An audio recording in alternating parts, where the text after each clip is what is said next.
अस्सलामुअलैकुम। ये है introduction to psychology part 1 PSY 312 dear knowledge की तरफ से। आज की इस वीडियो में हम डिस्कस करेंगे चैप्टर 1 का लेसन 1, जिसमें पार्ट 2 आज इस वीडियो का मेन फोकस होगा हमारा the origin of modern psychology. Origin of modern psychology को स्टार्ट करने से पहले हम पिछले जितने भी हमारे लेक्चर्स थे उसको थोड़ा रिवाइज़ करेंगे, थोड़ा क्विक रिवीजन करेंगे उसका कि इंट्रोडक्शन ऑफ साइकोलॉजी में हमें अब तक क्या क्या पढ़ा और उसमें क्या क्या था। उसके अलावा हम मॉडर्न स्कूल ऑफ साइकोलॉजी पढ़ेंगे, जिसके अंदर हम founder of psychology William Wundt को थोड़ा डिस्कस करेंगे। Structuralism, functionalism, gestalt psychology, psycho analysis, behaviour and humanistic psychology, इसको थोड़ा हम इस वीडियो में जो है डिस्कस करेंगे। थोड़ी क्विक रिवीजन करते हैं। पिछली जितनी भी वीडियोस हैं उसके अंदर हमने साइकोलॉजी की डेफिनेशन पढ़ी कि it is a scientific study of behaviour and mental processes. Behaviour और मेंटल प्रोसेसेस की एक साइंटिफिक स्टडी है। बिहेवियर और मेंटल प्रोसेसेस के बारे में हमने ये भी डिस्कस किया कि बिहेवियर जो है वो हमारे ओवर्ट प्रोसेसेस होते हैं जो दूसरा शख्स उसको ऑब्जर्व कर सकता है, और मेंटल प्रोसेसेस जो होते हैं वो हमारे इनर या कवर्ट प्रोसेसेस होते हैं जो दूसरा शख्स तब तक उसको ऑब्ज़र्व या नोटिस नहीं कर सकता जब तक वो हमारे बिहेवियर में ना लाया जाए, जब तक उसको ओवर्ट प्रोसेस में ना लाया जाए। इसके अलावा हमने डिस्कस किया था कि ये साइंटिफिक स्टडी इसलिए है क्योंकि साइंटिफिक मेथड्स यूज़ करते हैं। साइंटिफिक मेथड्स इसलिए यूज़ करते हैं ताकि जितने भी बायसेस है, जितने भी हमारी पर्सनल जजमेंट्स हैं, हम अपनी तरफ से जो कंक्लूजन्स निकालते हैं, अपनी तरफ से जो कमेंट्स पास करते हैं, उसको एलिमिनेट करने के लिए, उसको ख़त्म करने के लिए हम साइंटिफिक मेथड्स यूज़ करते हैं।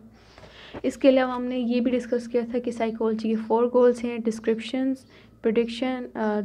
एक्सप्लेनेशन, प्रेडिक्शन और कंट्रोल। डिस्क्रिप्शन यानी कि क्या हो रहा है, एक्सप्लेनेशन में हम फिर उसकी वजाहत चाहते हैं कि क्यों हो रहा है, और प्रेडिक्शन में फिर हम प्रेडिक्ट करते हैं कि आया ये कल या दोबारा ये होगा या नहीं फ्यूचर में। कंट्रोल में हम इसकी सॉल्यूशंस ढूंढते हैं कि इसको किस तरह कंट्रोल किया जा सकता है। उसके अलावा हिस्ट्री हमने पढ़ी थी। हिस्ट्री में हमने founding ideas of ancient times पढ़े थे कि पहले जो मतलब साइकोलॉजी की इमर्जेंस किस तरह हुई। तो स्टार्टिंग एंसेंट टाइम्स या से हुई, जिसमें लोगों का कॉन्सेप्ट था डेमोनोलॉजी और सॉल के बारे में। डेमोनोलॉजी के बारे में ये कॉन्सेप्ट था, ये डेमोनोलॉजी वो कॉन्सेप्ट था जिसके अंदर लोगों का ये बिलीफ था गुड और बैड या गुड और इवल स्पिरिट्स पे, गुड और बैड इवेंट्स पे, अच्छी या बुरी रूह होती हैं, अच्छी या बुरी स्पिरिट्स होती हैं, उसके ऊपर जो बिलीव्स था, उसके ऊपर जो कॉन्सेप्ट था उसको डेमोनोलॉजी कहते हैं। सॉल हमने पढ़ा कि सॉल जो है वो एक इमॉर्टल होता है, वो इवन डेथ के बाद भी एग्जिस्ट करता है, वो कभी मरती नहीं है सॉल जो है, और वो एक ऐसी बॉडी के अंदर होती है जो कि मरती है, जो कि इमॉर्टल होती है।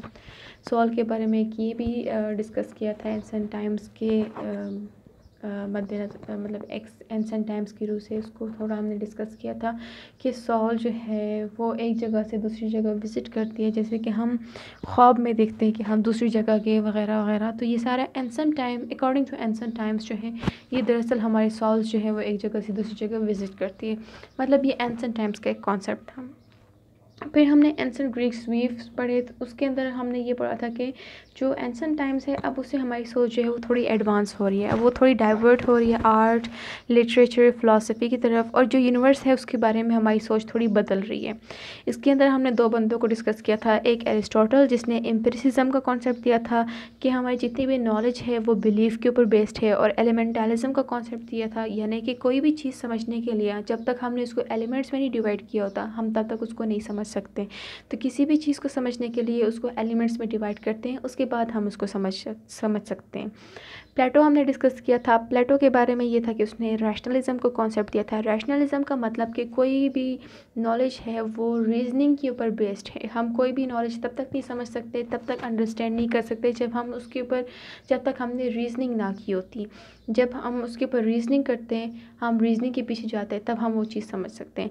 तो एम्पिरिज्म यानी कि knowledge is based on beliefs, and rationalism यानी कि knowledge is based on reasoning.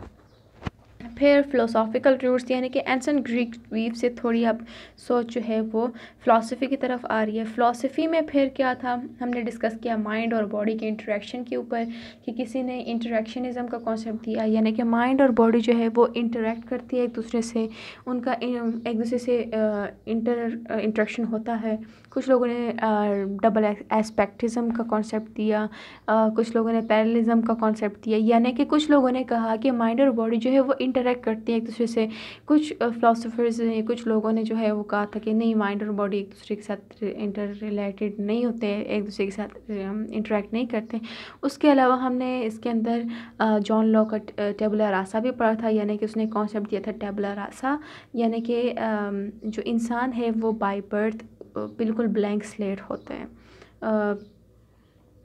Blank slate यानी कि बिल्कुल कुछ नहीं होता, फिर उसके बाद फिर वो थोड़ा सीखता है। जिससे एक ब्लैंक स्लेट होता है, आप उसके ऊपर जो भी लिखते हो तो उसके ऊपर विजिबल होते हैं। इस तरह उसने ये कॉन्सेप्ट दिया था। उसके अलावा एक कॉन्सेप्ट दूसरा भी था, कोगिटो अर्गो सुम, यानी कि I think therefore I am, मैं सोचता हूँ इसलिए मैं मौजूद हूँ इस दुनिया में। कि सोचने के ऊपर थोड़ा उसने कहा था कि इंसान सोचता है इसलिए वो जो है एनिमल से डिफरेंट है, ये थोड़ा था। लेकिन मेन चीज़ इसके अंदर माइंड और बॉडी की इंटरेक्शन को डिस्कस किया था। उसके अलावा फिर हमारी सोच जो है थोड़ी एडवांस होती रही, बायोलॉजिकल रूट्स पे आई, फिलोसॉफिकल रूट्स से बायोलॉजिकल रूट्स पे आई, जिसमें फिजियोलॉजिकल फाउंडेशंस को डिस्कस किया। उसके बाद फिर आते हैं बिगनिंग ऑफ एक्सपेरिमेंटल साइकोलॉजी, कि उसके बाद फिर एक्सपेरिमेंटल साइकोलॉजी जो है उसकी बिगनिंग हुई। बिगनिंग ऑफ एक्सपेरिमेंटल साइकोलॉजी में हमने फ्रेनोलॉजी को भी थोड़ा डिस्कस किया था, और वेबर्स को, और ये जो थ्रेशहोल्ड्स हैं वगैरह, ये सारा जो है हमने थोड़ा एक्सपेरिमेंटल साइकोलॉजी में पढ़ा था। बहरहाल इन सब ancient times, ancient Greeks views, philosophical roots, biological roots के बाद फिर एक्सपेरिमेंटल साइकोलॉजी की बिगनिंग हुई थी। तो स्टार्ट करते हैं the origin of modern schools of psychology, कि एक्सपेरिमेंटल साइकोलॉजी के बाद फिर क्या हुआ। इसके अंदर हम डिस्कस करेंगे founder of psychology William wound, जो कि फाउंडर है साइकोलॉजी के, structuralism, functionalism, gestalt psychology, psycho analysis, behaviourism, humanistic perspective, ये स्कूल्स ऑफ साइकोलॉजी हैं। इसके अंदर हम ये डिस्कस करेंगे कि इसके फाउंडर कौन है, और बेसिकली ये स्कूल्स ऑफ साइकोलॉजी कह क्या रहे हैं, और मतलब इसके अंदर जो है लोगों का कॉन्सेप्ट क्या था। Founder of psychology William Wundt, ही एक जर्मन फिजियोलॉजिस्ट था दरअसल, जो कि फाउंडर ऑफ साइकोलॉजी है, लेकिन दरअसल वो था एक फिजियोलॉजिस्ट। साइकोलॉजी को एज एक्सपेरिमेंटल साइंस उसने इस्टेब्लिश किया था, ये क्या कहते हैं, डिस्कवर किया था। उसके अलावा 1879 में फर्स्ट साइकोलॉजी रिसर्च लेबॉर्ट्री जो है लिप्जिग जर्मनी में उसने इस्टेब्लिश की थी। और मेन पर्पस जो है इस लेबॉर्ट्री का ये था कि मतलब साइकोलॉजी को भी बिल्कुल इसी तरह पढ़ा जाए जिस तरह लोग फिज़िक्स और केमिस्ट्री को पढ़ते हैं। असिस्टेंट था विलियम वुंड हेल्महोल्ट्ज़ लेबॉर्ट्री में। उसके अलावा एक्चुअली ये एक फ़िज़िशियन था, एक फ़िज़िशियन के पर्सपेक्टिव से वो ट्रेन हुआ था। उसका मिशन था कि वो ये लैब इसलिए इस्टेब्लिश करे ताकि जो माइंड है, जो कॉन्शियस माइंड है, उसके कंटेंट्स को, उसके पार्ट्स को जो है वो डिस्कस कर सके, ये उसके अंदर डिस्क्राइब कर सके। इस लैब के अंदर उसने विलियम वुंड ने एक बुक भी पब्लिश की, प्रिंसिपल ऑफ फिजियोलॉजिकल साइकोलॉजी, जिसके अंदर फिजियोलॉजी और साइकोलॉजी के बीच में कनेक्शन को उसने डिस्कस किया है विलियम वुंड ने। उसके अलावा साइकोलॉजी को विलियम वुंड ने डिफ़ाइन किया कि साइकोलॉजी जो है वो स्टडी ऑफ कॉन्शियसनेस है, यानी कि इंसान की जो कॉन्शियसनेस है उसको स्टडी करने को साइकोलॉजी कहते हैं। और एम्फेसाइज़ किया कि लोग जो हैं वो एक्सपेरिमेंटल मेथड्स यूज़ करें कॉन्शियसनेस को स्टडी करने के लिए। उसके बाद आता है स्ट्रक्चरलिज्म। एडवर्ड बी टिचनर जो है उन्होंने विलियम वुंड के साथ भी काम किया। आप कह सकते हैं कि वो विलियम वुंड के स्टूडेंट भी थे और इंग्लैंड में पैदा हुए थे, और फिर वुंड के साथ जर्मनी में पढ़ा भी। उसके अलावा एक साइकोलॉजी प्रोफेसर भी बने कॉर्नर यूनिवर्सिटी में। और स्ट्रक्चरलिज्म जो है बेसिकली वो विलियम वुंड ने, ही is the founder of structuralism, लेकिन एडवर्ड बी टिचनर ने टर्म स्ट्रक्चरलिज्म यूज़ किया। मतलब William wound founder of psychology है, लेकिन जो कॉन्शियसनेस और जो कॉन्शियस लेवल के ऊपर जितनी वो डिस्कशन कर रहे हैं वो सारा जो है वो स्ट्रक्चरलिज्म के अंदर ही आ रहा है। लेकिन ये नाम स्ट्रक्चरलिज्म जो है ये फिर एडवर्ड बी टिचनर ने रखा। स्ट्रक्चरलिज्म में होता क्या है, दरअसल it is an early school of psychology that emphasise studying the most basic components और स्ट्रक्चर्स ऑफ कॉन्शियस एक्सपीरियंस। इसके अंदर नॉर्मली कंपोनेंट्स या स्ट्रक्चर्स कॉन्शियस एक्सपीरियंस के स्ट्रक्चर्स को या इसके कंपोनेंट्स को स्टडी करना जो है वो स्ट्रक्चरलिज्म है। यानी कि हमें जितनी कॉन्शियसनेस है, हमारा कॉन्शियस एक्सपीरियंस है, इसके स्ट्रक्चर को स्टडी करना जो है वो स्ट्रक्चरलिज्म है।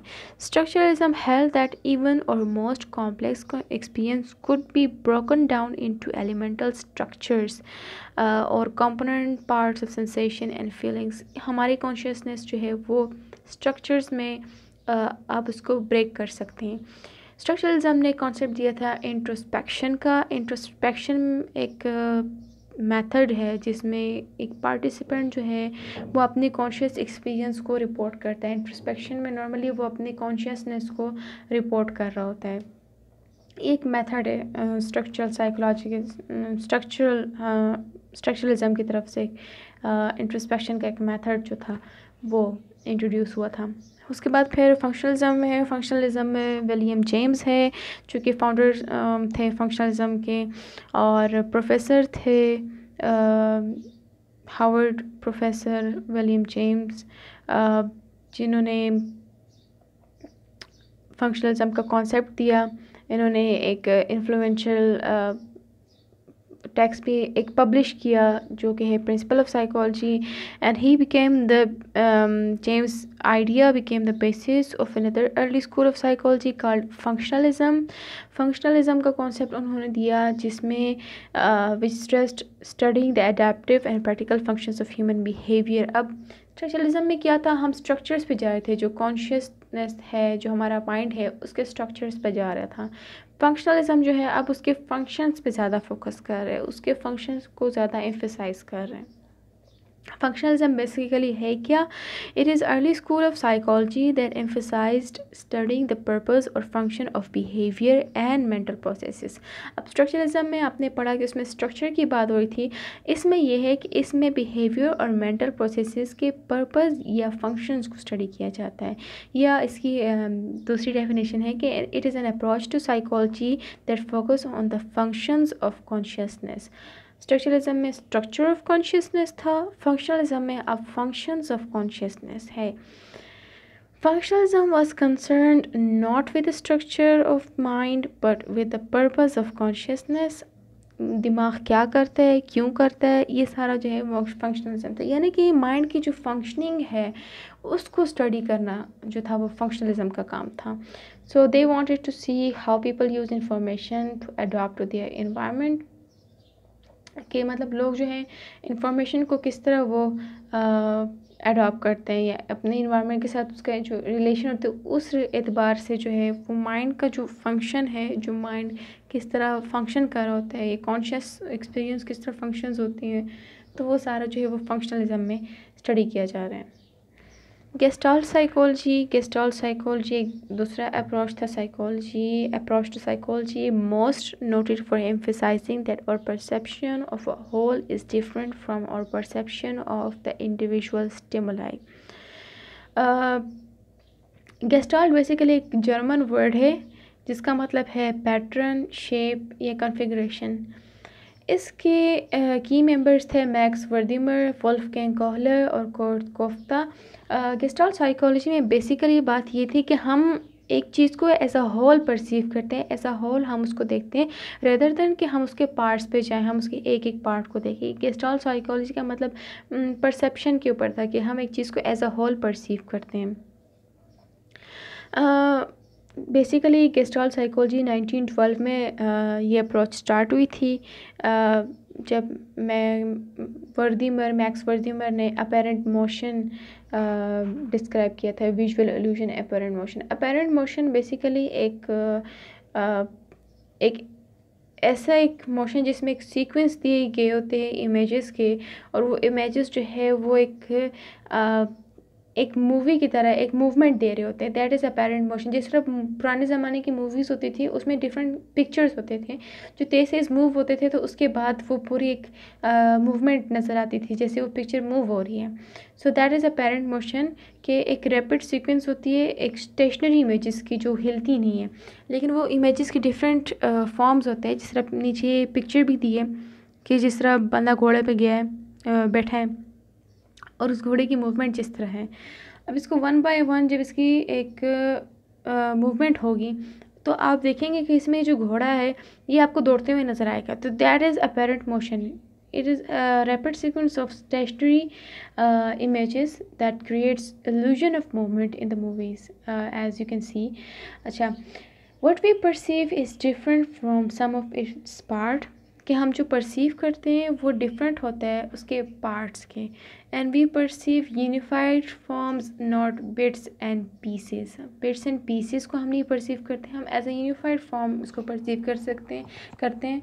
तो नॉर्मली गेस्टॉल्ट साइकोलॉजी का जो मेन कॉन्सेप्ट था वो ये था कि हम एक चीज़ को एज अ होल परसीव करते हैं, हम एक चीज़ को एज अ होल हम उसको ऑब्जर्व करते हैं, उसको परसीव करते हैं, रैदर देन कि हम उसके पार्ट्स पे जाएँ। देन साइकोएनालिसिस का कॉन्सेप्ट बेसिकली सिगमंड फ्रॉइड ने दिया था, जो कि एक न्यूरोलॉजिस्ट था, साइकोलॉजिस्ट नहीं था, एक न्यूरोलॉजिस्ट था। एंड सिगमंड फ्रॉइड ने अपना कैरियर जो है as a neurological and physician start किया था मैंने ऑस्ट्रिया में। और नॉर्मली उसके जो पेशेंट्स थे उनको एक क्या कहते हैं अनकॉन्शियस कॉन्फ्लिक्ट्स उनके पेशेंट्स को जो फेस करने पड़े थे, उसकी वजह से या उसके बदौलत जो है फ्रॉइड जो है उसने एक कॉन्सेप्ट दिया साइकोडायनेमिक का या साइकोडायनेमिक पर्सपेक्टिव का, जिसका मतलब ये है कि जितने भी हमारे नॉर्मल और एबनॉर्मल फोर्सेस होते हैं वो हमारे अनकॉन्शियस फोर्सेस की वजह से ही डिटरमाइन होते हैं, या अनकॉन्शियस फोर्सेस के थ्रू हम उसको डिटरमाइन कर सकते हैं। साइको एनालिसिस की बेसिकली डेफिनेशन है it is a personality theory and a form of psychotherapy that emphasizes the role of unconscious factors in personality and behavior. ये एक पर्सनालिटी थ्योरी है साइको एनालिसिस, एक साइकोथेरेपी फॉर्म की जो कि हमारे अनकॉन्शियस फैक्टर्स को एम्फेसाइज करती है। स्ट्रक्चरलिज्म क्या एम्फेसाइज कर रहा था, हमारे माइंड के स्ट्रक्चर को एम्फेसाइज कर रहा था, कॉन्शियस एक्सपीरियंस के स्ट्रक्चर्स पे वो ज़्यादा जा रहा था, उसके कंपोनेंट्स पे ज़्यादा जा रहा था। फंक्शनलिज्म क्या कर रहा था कि जो कॉन्शियस एक्सपीरियंस है या जो कॉन्शियस माइंड है उसके पर्पस और फंक्शंस पे ज़्यादा एम्फेसाइज कर रहा था। अब गेस्टाल्ट साइकोलॉजी में क्या था कि हम एक चीज़ को एज अ होल परसीव करते हैं रैदर देन कि हम उसके पार्ट्स पे जाएं। साइको एनालिसिस में अब क्या है, अब इसमें अनकॉन्शियस फैक्टर्स को वो एम्फोसाइज कर रहा है कि हमारी पर्सनालिटी जो है वो हमारे अनकॉन्शियस फोर्सेस की वजह से, अनकॉन्शियस फैक्टर्स की वजह से जो है वो एम्फोसाइज होती है, वो डिटरमाइंड होती है। इसकी दूसरी डेफिनेशन है कि view taken by Sigmund Freud and his followers which suggest that normal and abnormal behaviours are determined by unconscious forces. कि मतलब हमारे नॉर्मल और एबनॉर्मल जितने भी फोर्सेस, यानी कि हमारा जितना भी हमारे जो बिहेवियर है, हमारी जो पर्सनालिटी है वो हमारे अनकॉन्शियस फोर्सेस के थ्रू डिटरमाइन होती है। Third school of thought called psycho analysis जो है ये स्कूल ऑफ थॉट जो है ये सिगमंड फ्रॉइड ने एक्चुअली प्रपोज की। साइको एनालिसिस में था क्या कि इसमें कॉन्शियस कॉन्फ्लिक्ट्स को एम्फेसाइज किया था, कॉन्शियस या अनकॉन्शियस कॉन्फ्लिक्ट्स जो हैं इसकी वजह से हमारे बिहेवियर या पर्सनालिटी में जो चेंज आता है। And it is largely based on his work with his patients. Psycho analysis का जो कॉन्सेप्ट कहाँ से सिगमंड फ्रॉइड के जहन में आया, बेसिकली वो अपने पेशेंट्स के साथ जो उनके पेशेंट्स को एक अनकॉन्शियस कॉन्फ्लिक्ट फेस करना पड़ रहा था, उसके बाद सिगमंड फ्रॉइड के जहन में एक आइडिया आया साइको एनालिसिस का, और psycho analysis school of thought जो है उसने इस्टेब्लिश की। इसके बारे में एक और बात थी कि human behaviour was motivated by unconscious conflict that was almost always sexual और aggressive in nature, focused on early childhood experience as a major influence और पर्सनालिटी डेवलपमेंट। तो बेसिकली साइको एनालिसिस ज़्यादातर अनकॉन्शियस फोर्सेस को ही emphasise कर रहा है। Unconscious forces में फिर अर्ली चाइल्डहुड एक्सपीरियंस भी आते हैं, बचपन में इंसान के साथ क्या हुआ, वो उसकी वजह से जो इंसान की पर्सनालिटी में, बिहेवियर में चेंज आता है, तो ये सारा अनकॉन्शियस फोर्सेस में आता है। Glimpse of this unconscious impulses are revealed in everyday life. जैसा कि मैंने कहा था कि जो अनकॉन्शियस या जो मेंटल प्रोसेसेस होते हैं वो कोवर्ट होते हैं, वो ऑब्जर्वेबल नहीं होते, वो इंटरनल प्रोसेस होते हैं। लेकिन ये अनकॉन्शियस इम्पल्सेस जो हैं ये कहीं ना कहीं हमें पता चल जाता है, ये इंटरनल प्रोसेसेस का हमें पता चल जाता है अकॉर्डिंग टू साइको एनालिसिस। जैसे कि हम ख्वाब में देखते हैं, मेमोरी ब्लॉक्स होते हैं, स्लिप्स ऑफ टंग्स, यानी कि आप कहना कुछ चाह रहे होते हैं, आपकी ज़बान से निकल कुछ जाता है, स्पॉन्टेनियस ह्यूमर, ये वगैरह, इसके ज़रिए जो है हम कॉन्शियस इम्पल्सेस का पता लगा सकते हैं। तो according to Sigmund Freud, dreams are the royal road for the interpretation of unconsciousness. When unconscious conflict became extreme, psychological disorder could result। हमारे unconscious conflict अगर बहुत ज़्यादा बढ़ जाए तो साइकोलॉजिकल डिसऑर्डर्स की साइकोलॉजिकल डिसऑर्डर्स कॉज हो सकते हैं। तो जो the treatment approach that he developed, known as psychoanalytic therapy, psychoanalytic therapy as a treatment, उसने डेवलप की थी, जिसका मेन एम था कि हम अनकॉन्शियस कॉज ऑफ डिस्ट्रेस को हम कॉन्शियस लेवल में लाते हैं। यानी कि जो हमारे अनकॉन्शियसनेस में, जो हमारे कॉन्शियस से दूर है, यानी कि जो हमारे कॉन्शियस लेवल से बाहर है, यानी कि अनकॉन्शियसनेस में, उस कोई भी इस तरह अनकॉन्शियस कॉज ऑफ डिस्ट्रेस है, कोई इस तरह चीज़ है जो हमें बॉदर कर रही है, अगर हम उसको कॉन्शियस लेवल में लाएं तभी हम उसको चेंज कर सकते हैं। Once the source of distress are brought to the awareness they could be changed. तो साइको एनालिटिकल थेरेपी में मेन ये लोग क्या करते थे कि जो अनकॉन्शियस लेवल था या अनकॉन्शियस थॉट्स होते थे उसको कॉन्शियस लेवल में लाते थे, उसको अवेयरनेस में लाते थे, फिर उसको चेंज करते थे। Now let's come to behaviorism. 3 key figures in the development of behaviorism. Behaviorism में मेनली इवान पेवलोव ने, जॉन बी वॉटसन ने और बी एफ स्किनर में इन तीनों ने काम किया, मतलब इन तीनों का मेन कंट्रीब्यूशन है बिहेवियरिज्म में। इवान पेवलोव ने क्लासिकल कंडीशनिंग में काम किया था। क्लासिकल कंडीशनिंग के ऊपर मैं ऑलरेडी एक वीडियो दे भी चुकी हूँ, लिंक उसका डिस्क्रिप्शन में मौजूद है, आप जाके चेक कर सकते हैं, जिसके अंदर डॉग्स के ऊपर थोड़ी रिसर्च हुई थी। और जॉन बी वॉटसन जो कि बिहेवियरिज्म की फाउंडर है, उसको हम इसके अंदर डिस्कस करेंगे। बी एफ स्किनर काफ़ी सारा काम हुआ है उसका ऑपरेंट कंडीशनिंग में और इंस्ट्रूमेंटल कंडीशनिंग में। बिहेवियरिज्म, इवान पेवलोव रशियन फिजियोलॉजिस्ट था, नोबेल प्राइज़ विनर था। उसने क्या डॉग्स के अंदर डाइजेशन स्टडी करा था, जिसकी वजह से फिर वो क्लासिकल कंडीशनिंग, उसने ये कॉन्सेप्ट जो है वो इस्टेब्लिश किया। जॉन बी वॉटसन एक अमेरिकन साइकोलॉजिस्ट था जिसने बिहेवियरिज्म, या आप कह सकते हैं he is the founder of behaviourism, and he declared that psychologist should limit their research to observable behaviour. अब structuralism again structure of conscious experience के ऊपर था। फंक्शनलिज्म जो था वो फंक्शन ऑफ कॉन्शियस माइंड के ऊपर था। गेस्टाल्ट साइकोलॉजी जो था वो परसेप्शन के ऊपर था कि वी परसीव होल। और साइको एनालिसिस था जो कि अनकॉन्शियस फैक्टर्स के ऊपर ज़्यादा एम्फेसाइज कर रहा था। उसके अलावा बिहेवियरिज्म के ऊपर आ रहे थे। बिहेवियरिज्म जो है अब वो ऑब्जर्वेबल और ओवर्ट बिहेवियर को वो एम्फेसाइज कर रहा है कि वो बिहेवियर जो ओवर्ट होते थे शख्स उसको ऑब्ज़र्व कर सकता है। तो अकॉर्डिंग टू बिहेवियरिज्म के मतलब साइकोलॉजिस्ट जो हैं वो अपनी रिसर्च जो है वो ऑब्जर्वेबल बिहेवियर तक ही लिमिट रखें। बिहेवियरिज्म ने इंट्रोस्पेक्शन को रिजेक्ट किया। बिहेवियरिज्म ने conscious forces, conscious mental processes को रिजेक्ट किया। स्ट्रक्चरलिज्म को रिजेक्ट किया। क्यों? क्योंकि बिहेवियरिज्म, अकॉर्डिंग टू बिहेवियरिज्म की जो चीज़ हम ऑब्जर्व नहीं कर सकते, जो चीज़ हम देख नहीं सकते, तो तो उसको स्टडी करने का कोई फ़ायदा नहीं है। इसलिए उन्होंने ऑब्जर्वेबल बिहेवियर को यानी कि बिहेवियर को स्टडी करने के लिए स्कूल ऑफ थॉट यानी कि बिहेवियरिज्म इस्टेब्लिश किया, which study the observable behaviour. John B Watson ने अपने एक आर्टिकल में लिखा भी था कि behaviourism on the contrary holds that subject matter of human psychology is the behavior of human being. Behaviorism claims that consciousness is neither a definite or nor usable concept. The behaviorist has been trained always as experimentalists hold further that belief in the existence of conscious goes back to the ancient days of superstitions and magic.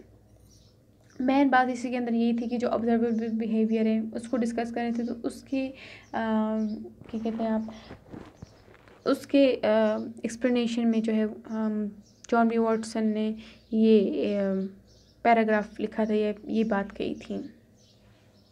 B.F. Skinner, he is believed that psychology should restrict itself to observable behavior that could be measured and verified. वही John B Watson वाली बात B.F. Skinner ने भी की है कि behaviourism जो है वो अपनी रिसर्च को, अपनी स्टडी को जो है ऑब्जर्वेबल बिहेवियर की हद तक ही रखे।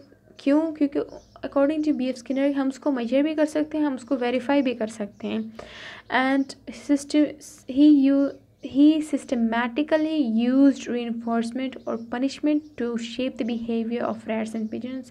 Rats and pigeons के ऊपर भी B.F. स्किनर ने काम किया, उसके अंदर डिफरेंट reinforcement प्रोवाइड की, डिफरेंट punishment प्रोसीजर्स थे उसके अंदर कि जब एनिमल एक टास्क कंप्लीट करता था उसको एक रीइंफोर्समेंट मिलता था तो उसके बिहेवियर में क्या चेंज आता था, या उसको जो अगर पनिशमेंट मिलता था तो उसके बिहेवियर में क्या चेंज आता था।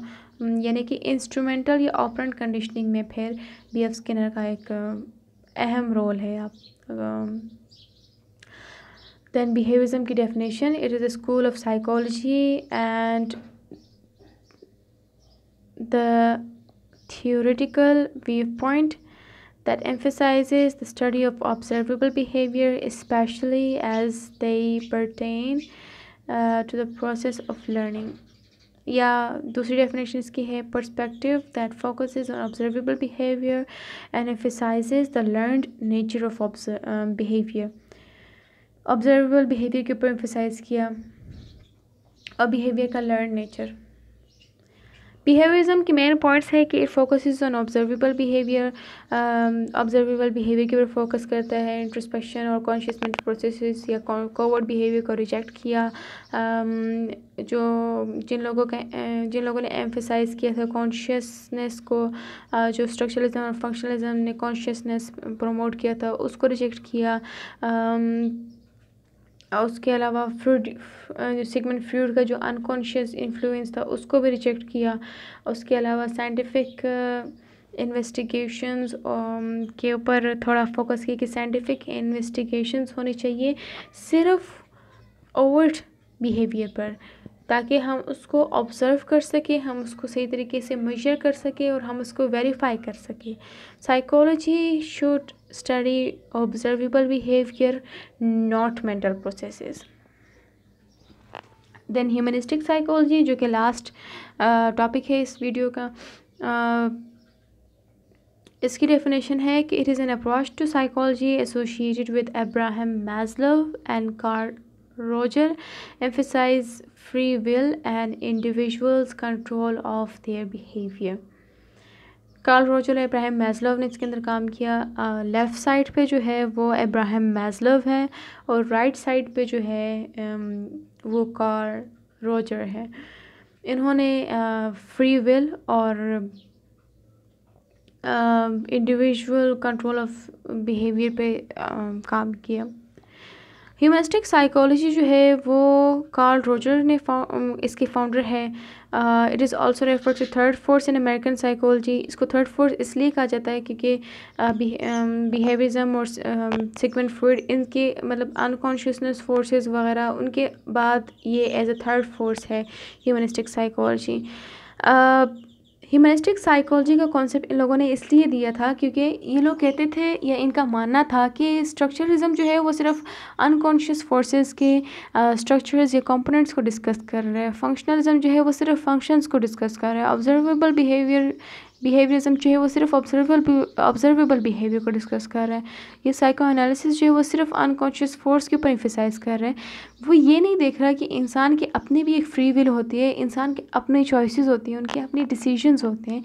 तो इसलिए ह्यूमनिस्टिक साइकोलॉजी या ह्यूमनिस्टिक पर्सपेक्टिव का कॉन्सेप्ट उन्होंने दिया था कि ईच पर्सन जो है, हर एक इंसान जो है वो इस दुनिया को डिफरेंटली एक्सपीरियंस करता है। हर एक शख्स का एक्सपीरियंस डिफरेंट होता है और हर एक ह्यूमन के अपने एक बेसिक नीड्स होते हैं जो उसको एक फुलिस्ट पोटेंशियल की तरफ, या एक बेसिक नीड्स होते हैं जो उसको आगे बढ़ाता है।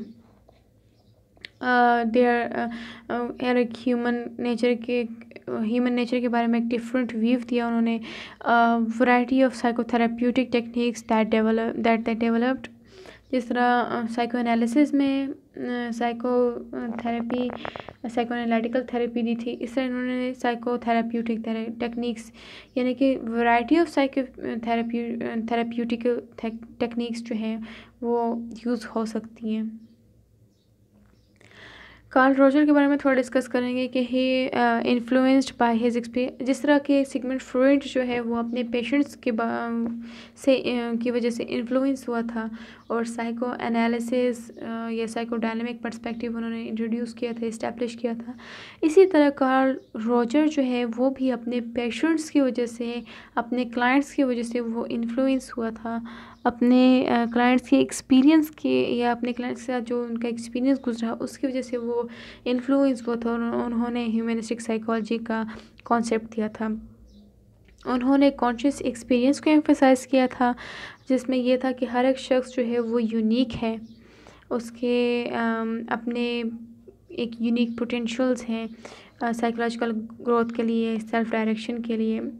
उन्होंने सेल्फ डिटर्मिनेशन के ऊपर एम्फसाइज़ किया, फ्री विल के ऊपर एम्फसाइज़ किया and the importance of choice in human behaviour.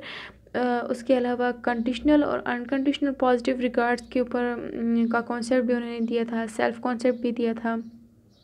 Conditional positive regards और अनकंडीशनल पॉजिटिव रिगार्ड्स में ये था कि कंडीशनल पॉजिटिव रिगार्ड्स ये कि आपको कोई शख्स उसी वजह से एक्सेप्ट करते हैं या उस वजह से आप लव्ड होते हो या उस वजह से कोई आपको पसंद करता है जब आप उसकी कंडीशंस पे पूरे उतरो। या आपको कोई शख्स तभी पसंद आता है जब वो आपकी कंडीशंस के ऊपर पूरे उतरे। फॉर एग्जांपल एक बॉस है, उसको अपना क्लाइंट इसलिए पसंद है कि उसका क्लाइंट जो है बहुत ज़्यादा हार्ड वर्किंग है।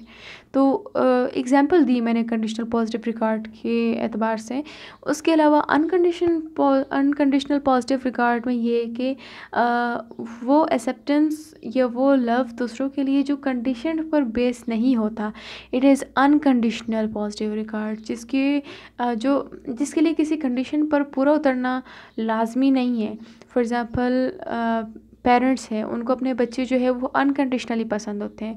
कोई कंडीशन पर उतरना लाजमी नहीं होता कि उनके बच्चे जो है वो कंडीशन पर उतरेंगे, वो अपने पेरेंट्स की कोई बहुत बड़ी बात मानेंगे। कोई भी वो बात ना भी माने तो भी पेरेंट्स को अपने बच्चे अच्छे लगते हैं, तो that is unconditional positive regard. Self concept दिया था ह्यूमनिस्टिक साइकोलॉजी में। ये जो राइट साइड पे पिक्चर है सेल्फ कॉन्सेप्ट के ऊपर, ये इसके अंदर सेल्फ इमेज है, आइडियल सेल्फ है और सेल्फ वर्थ है। इसकी डिफरेंसेस को थोड़ा एक्सप्लेन करने के लिए कि सेल्फ इमेज में क्या होता है, आइडियल सेल्फ क्या होता है, सेल्फ वर्थ क्या होता है, तो पिक्चर में थोड़ा दिया हुआ है कि self image like I think I am good person. Ideal self में क्या होगा कि I would like to be a good person.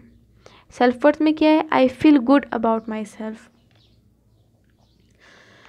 उसके बाद नेक्स्ट जो बंदा है वो है Abraham Maslow. He is the father of human psychology, जिन्होंने थ्योरी ऑफ मोटिवेशन डेवलप की, मोटिवेशन की थ्योरी दी और साइकोलॉजिकल ग्रोथ के ऊपर एम्फसाइज़ किया। उसने अब्राहम मैस्लोव ने हायरार्की ऑफ नीड्स भी प्रपोज की। According to hierarchy of needs के इंसान की जब एक नीड सेटिस्फाई होती है तब भी वो दूसरे स्टेज पे पहुंचता है। According to hierarchy of needs there are physiological needs, उसके बाद फिर सेफ्टी नीड्स होती है, फिर लव एंड बिलोंगिंग नीड्स होती है, फिर एस्टीम नीड्स होती है, सेल्फ इस्टीम। उसके बाद आती है सेल्फ एक्चुअलाइजेशन। यानी कि हिरार्की में ये एक किस्म की एक सीढ़ी है या एक स्टेज जो है, उसमें बंदे की सारी नीड्स कंप्लीट होती है, तभी वो दूसरे स्टेज पे वो शिफ्ट हो सकते हैं। यानी कि फिजियोलॉजिकल नीड्स क्या है? Breathing, food, homeostasis, water, sleep वगैरह। तो क्या है, ये हमारी फिजियोलॉजिकल नीड है। जब हमारे ये नीड सेटिस्फाई होते हैं, हमें ये सब कुछ मिलता है, तभी हम सेफ्टी नीड्स की तरफ शिफ्ट होते हैं। सेफ्टी नीड्स में फिर क्या है? सेफ्टी नीड्स में है security of body, security of family, employment, health, shelter, घर वगैरह। एक इंसान जो है जब उसको फूड मिल जाता है, उसकी फिजियोलॉजिकल नीड्स कंप्लीट हो जाती है, तभी वो सेफ्टी नीड्स के ऊपर शिफ्ट होता है। उसको घर मिल गया, then what else does he need family, he need friendship, love, belonging. ये हमारी लव एंड बिलोंगिंग नीड्स है। उसके बाद फिर सेल्फ इस्टीम पे वो शिफ्ट होता है। सेल्फ इस्टीम में ये है कि जब आपकी तीनों नीड्स सेटिस्फाइड हो गई, आपको आपकी प्राइमरी नीड्स पूरी हो गई, आपको फिजियोलॉजिकल नीड्स मिल गई, आपको सेफ्टी नीड्स आपकी सेटिस्फाइड हो गई, आपको घर सब कुछ मिल गया, सेफ्टी एश्योरेंस आपकी हो गई, आपको लव एंड बिलोंगिंग भी मिल गई, फैमिली, फ्रेंडशिप सब कुछ मिल गया। देन उसके बाद फिर क्या आता है? Self esteem. सेल्फ इस्टीम की तरफ बंदा बढ़ जाता है। सेल्फ इस्टीम में फिर क्या है? कॉन्फिडेंस आ जाता है, सेल्फ इस्टीम आ जाती है, अचीवमेंट आ जाता है, respect by and for others. जब ये वाली नीड भी सेटिस्फाई हो गई, then self actualisation. Self actualisation stage पे जो पहुंचता है वो क्रिएटिव लोग होते हैं। And according to Abraham Maslow, बहुत कम लोग सेल्फ एक्चुअलाइजेशन तक पहुंचते हैं और बड़ी मुश्किल से पहुंचते हैं सेल्फ एक्चुअलाइजेशन तक। So this was the end of our video. इसके बाद हमारा जो नेक्स्ट स्टार्ट होगा वो रिसर्च के ऊपर होगा, एक्सपेरिमेंटल डिज़ाइंस वगैरह। If you want to stay notified, you want to stay updated, you can subscribe to my channel. अगर आपको ये वीडियो पसंद आई है, आप इसको लाइक करें, अपने फ्रेंड्स के साथ शेयर करें, ताकि उनके लिए भी ये फ्रूटफुल हो, वो भी फ़ायदा उठा सकें। आप चैनल को सब्सक्राइब कर सकते हैं ताकि हमारी अगली वीडियो जो है उसकी आपको नोटिफिकेशन मिलती रहे। साइकोलॉजी पार्ट 1 का कोर्स कंप्लीट होने के बाद हम स्टार्ट करेंगे मेमोरी के ऊपर, इमोशंस के ऊपर और फिज़िक्स के ऊपर हम वीडियो स्टार्ट करेंगे, क्योंकि मुझे काफ़ी सारे लोगों की रिक्वेस्ट आई थी फेसबुक पेज पे, कुछ चैनल की कमेंट्स में आई थी, कुछ फेसबुक पेज के इनबॉक्स में आई थी कि मेमोरी के ऊपर भी एक वीडियो बना के दे दें, इमोशंस के ऊपर भी, साइकोफिज़िक्स के ऊपर भी, और ये जो साइकोलॉजी पार्ट 1 है ये भी आपकी रिक्वेस्ट पे ही हमने ये स्टार्ट किए। तो साइकोलॉजी पार्ट 1 जिस तरह कंप्लीट होता है, कोशिश करें कि जल्द से जल्द ये कंप्लीट हो जाए। जिस तरह ये कंप्लीट होता है उसके बाद हम शिफ्ट होंगे मेमोरी के ऊपर, इमोशंस के ऊपर, साइकोफिज़िक्स के ऊपर। ये काफ़ी अच्छे खासे लंबे चैप्टर्स हैं, इंशाल्लाह ये भी हम कंप्लीट कर लेंगे, कवर कर लेंगे। उसके अलावा फिर हम कम्युनिकेशन स्किल्स भी स्टार्ट करेंगे, कुकिंग कोर्सेज़ अगर हो सके तो वो भी स्टार्ट करेंगे, क्योंकि चैनल है dear knowledge and we will share every aspect of knowledge here in this channel. अगर आपको कोई भी क्वेश्चन हो, you are free to ask in the comments. कोई भी ऐसा टॉपिक हो जिसके ऊपर आप चाहते हैं कि एक वीडियो बननी चाहिए, आप हमें बता सकते हैं, आप हमें कमेंट्स में बता सकते हैं। इफ़ नॉट, आप हमें फेसबुक पेज पे भी बता सकते हैं। हमारा फेसबुक पेज है डियर नॉलेज, नीचे लिंक में डिस्क्रिप्शन दी हुई है, इनबॉक्स में आप कह सकते हैं। कोई एक्स्ट्रा इन्फॉर्मेशन हो, कोई एक्स्ट्रा नॉलेज हो, आप हमारे साथ शेयर कर सकते हैं।